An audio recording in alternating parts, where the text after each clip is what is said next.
अस्सलाम वालेकुम।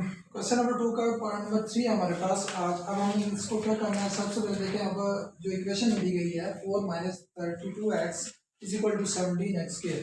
सबसे पहले तो इसको हमने स्टैंडर्ड फॉर्म में अंदर कन्वर्ट करना है। स्टैंडर्ड फॉर्म में कन्वर्ट करने के लिए क्या करेंगे, हमने यहाँ पर अब इन दोनों चीज़ों को क्या करेंगे, उस साइड पे लेकर जाते हैं तो यहाँ पर 0 हो जाएगा is equal to 17x square.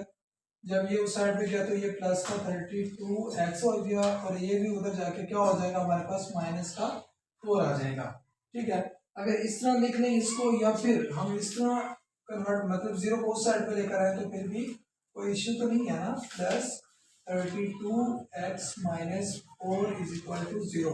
हमने अब क्या किया है, सिर्फ पूरी वैल्यूज को उठा के इक्वल के एक साइड पे मतलब इसको उस साइड पे लेकर गया, 0 को इस साइड पे लेकर आए, बाकी और कुछ भी नहीं किया। तो इसमें क्या होगा, साइन चेंज नहीं होंगे।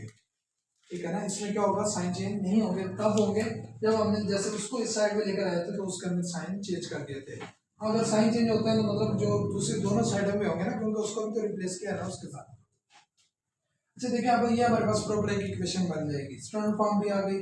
अब हम क्या करेंगे, हमने वही सबसे पहले देखने इसमें कोई चीज कॉमन तो नहीं है। अगर कॉमन नहीं है, देखिए यहाँ पर 17, यहाँ पर 32 एंड 4 एंड 32 में से तो 2 को कॉमन ले सकते हैं ना, लेकिन इसके अंदर से हम नहीं ले सकते। तो हम क्या करेंगे, इसको यहीं पर रहने देंगे। 32 भी में से भी 4 को बल्कि कॉमन ले सकते हैं, लेकिन 17 में से तो नहीं आता। तो हम क्या करते हैं, 17x स्क्वायर मल्टीप्लाई कर देंगे इसको माइनस 4 के साथ। जब मल्टीप्लाई करेंगे तो हमारे पास 4 17 आर 68 हो जाएगा और यहाँ पर x का स्क्वायर साथ में माइनस आ जाएगा, माइनस 68x स्क्वायर हो गया। अब इस वैल्यू के मुताबिक देखेंगे भी, अगर इस वैल्यू को हमने हासिल करना है तो यहाँ पर कौन से दो डिजिट्स लेकर आए जिनको आपस में मल्टीप्लाई या फिर सॉल्व करेंगे और प्लस माइनस करें। अब देखें, अगर मैं ये चीज लाने के लिए 34x को मल्टीप्लाई करवा दूं 2x के साथ तो माइनस का है, तो यहाँ पर माइनस यहाँ पर लगा देते हैं, क्योंकि दरमियान वाला 32 प्लस का है, तो इसलिए मैंने छोटी वैल्यू के साथ मल्टीप्लाई कर दिया। तो अब यहाँ पर अगर इन दोनों को मल्टीप्लाई करते हैं तो क्या हो जाएगा, 34 2 68 प्लस माइनस माइनस और x का स्क्वायर हो जाएगा। ये तो चीज आगे मल्टीप्लाई करने से।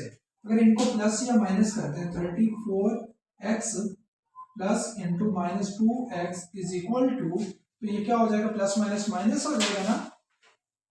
34 माइनस 2 करेंगे तो 32x आ जाएगा, हमारे पास क्या आ जाएगा, 32x आ जाएगा। 32x तो गिवन है हमें, तो हम क्या करते हैं, ये दो वैल्यूज ले लेंगे। तो सबसे पहले हमें लिखना है 17x square plus 34x minus का 2x और माइनस का 4 इज इक्वल टू 0 हो जाएगा। अब देखिए हमारे पास चार वैल्यूज आ गई, हम इनके फर्दर फैक्टर बना सकते हैं। फैक्टर बनाने के लिए क्या करेंगे, first to values and last to values को ले लेंगे। इन दोनों वैल्यूज में देखें क्या क्या चीज कॉमन आती है, 17 भी आता है और x भी कॉमन आता है, तो बाकी यहाँ पर x रह जाएगा और यहाँ पर प्लस का 2 हो जाएगा। हमारे पास क्या हो जाएगा, प्लस का 2। कैसे बना, x बाहर आ गया, 34 के ऊपर 17 को डिवाइड करेंगे तो 2 टाइम जाता है। 17 इसका जो मल्टीपल है ना, सॉरी हाँ 17 को अगर 2 से मल्टीप्लाई करेंगे तो 34 आ जाएगा। तो हमने इसको इस तरह वन ले लिया और यहाँ पर माइनस का 1 ले लेंगे। यहाँ पर माइनस दोनों के अंदर है तो उसको भी कॉमन ले लिया, बाकी 2 आता है, सॉरी 2 आए तो 2 को ले लेंगे। फर्दर हमारे पास यहाँ पर x रह जाएगा और यहाँ पर प्लस का 2 आ जाएगा इज इक्वल टू 0 के। अब देखिए हमारे पास दो टर्म्स बन गई, एक ये और दूसरी ये। इनके टर्म्स को डिफाइन करने के लिए क्या होता है, प्लस या माइनस का साइन होता है। सिर्फ ये दो साइन होते हैं जिसके थ्रू हम डिफरेंस कर सकते हैं कि भाई ये फर्स्ट टर्म है, ये सेकंड ईयर जिस तरह की है, टर्म्स के बारे में हम डिफाइन कर सकते हैं।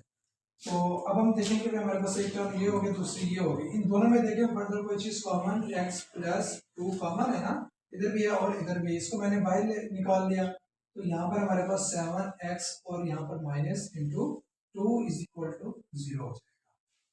अब देखिए हमने फैक्टर तो बना लिया ना, फैक्टर दो बन गया है हमारे पास और ये टर्म्स नहीं है, तो जस्ट ये हमारे पास सेट है। तो इन सेट्स को हम क्या करेंगे, 0 के इक्वल कर लेते हैं बारी बारी अलग अलग। x plus 2 is equal to 0 के 17x minus 2 is equal to 0। इसको जब करेंगे तो x इज इक्वल टू क्या हो जाएगा, हमारे पास माइनस का 2, इसका आंसर आ गया। अब यहाँ पर 17x को रहने दें और 2 को उस साइड पे लेकर जाएंगे तो ये प्लस का हो जाएगा। x is equal to 2/17 multiply हो रहा था, यहाँ पर आके क्या हो जाएगा, डिवाइड हो जाएगा। तो ये हमारे पास x की वैल्यू आ गई। Hence we can say that solution set of the given equation is -2 and 2/17। ये हमारे पास इसका सोल्यूशन सेट आ जाएगा। पॉइंट नंबर 4 में है हमारे पास x square minus 11x is equal to 152। अब इसको हमें सॉल्व करना है तो क्या करेंगे, सबसे पहले इसको मेरी शक्ल में कन्वर्ट करेंगे स्टैंडर्ड फॉर्म के अंदर। तो स्टैंडर्ड फॉर्म हमारे पास क्या आ जाएगी, x स्क्वायर माइनस 11x, तो यहाँ पर माइनस का हो जाएगा ना उस साइड पे जाके, 152 इज इक्वल टू 0 के इक्वल आ गया।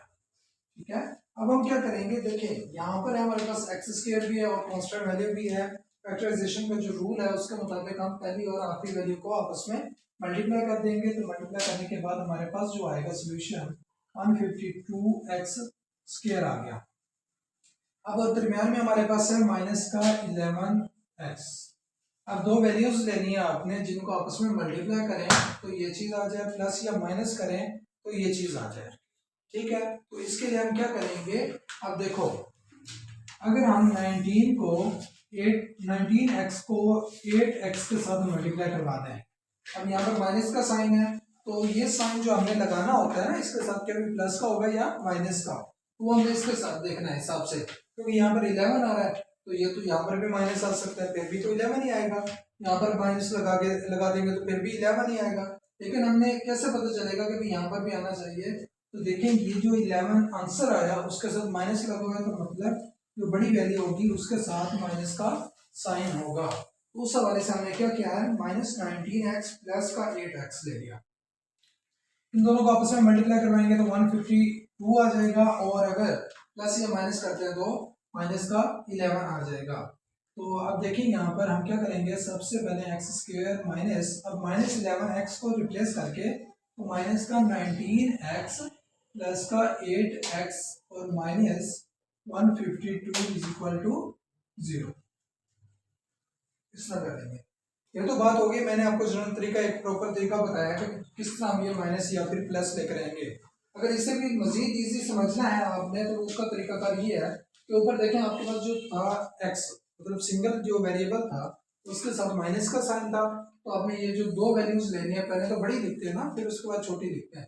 तो आपने अगर यहाँ पर ऊपर माइनस है तो पहली वैल्यू के साथ आपने माइनस लगा देना है, अगर यहाँ पर प्लस है तो यहाँ पर प्लस, तो अगर आंसर माइनस में आ रहा है तो फिर यहाँ पर अगर एक के साथ आपने लगाना तो है ना, तो पहले अगर प्लस के तो प्लस रहने देना, दूसरे के साथ माइनस लगा देना। तो इस तरह आप भी कर सकते हैं। अब देखें फर्दर हमारे पास 4 टर्म्स हो गई, 4 में से हम देखेंगे 2-2 का सेट बनाकर कि इनमें से कोई चीज़ कॉमन निकलती हो, तो यहाँ से x कॉमन निकलता है, बाकी क्या रह जाएगा x minus 19 and plus 8 into, अब देखो यहाँ पर 8 ही है ना सिर्फ कॉमन निकलता है, बाकी x है या फिर 152 है, तो x as it is minus का क्या हो जाएगा, यहाँ पर 19 टाइम करेंगे तो 152 आ जाएगा इज इक्वल टू 0 हो जाएगा। अब एक ये टर्म हो गई, सेकंड ये टर्म हो गई। अब इन दोनों टर्म्स में से अगर निकालें तो -19 common into x plus 8 is equal to 0 के इक्वल। अब ये चीज अब देखें दो सेट बन गया ना, तो इनको 0 के इक्वल कर देंगे बारी बारी, is equal to 0 and x plus 8 is equal to 0 आ जाएगा। यहाँ पर x is equal to 19 minus का उधर जाके प्लस का हो जाएगा, और यहाँ पर 8 प्लस का उधर जाके माइनस का हो जाएगा। तो हमारे पास सोल्यूशन सेट क्या आ जाएगा, -19 है पहले तो 19 लिख लें और -8, इस तरह भी कह सकते हैं, या फिर आप इस तरह भी कह सकते हैं कि -8 और 19। जस्ट ये ख्याल रखना है आपने कि ये जो दोनों वैल्यूज निकालेंगे वो सही होनी चाहिए। प्लस किसके साथ आता है, माइनस किसके साथ आता है, प्लस माइनस का ख्याल रखना है।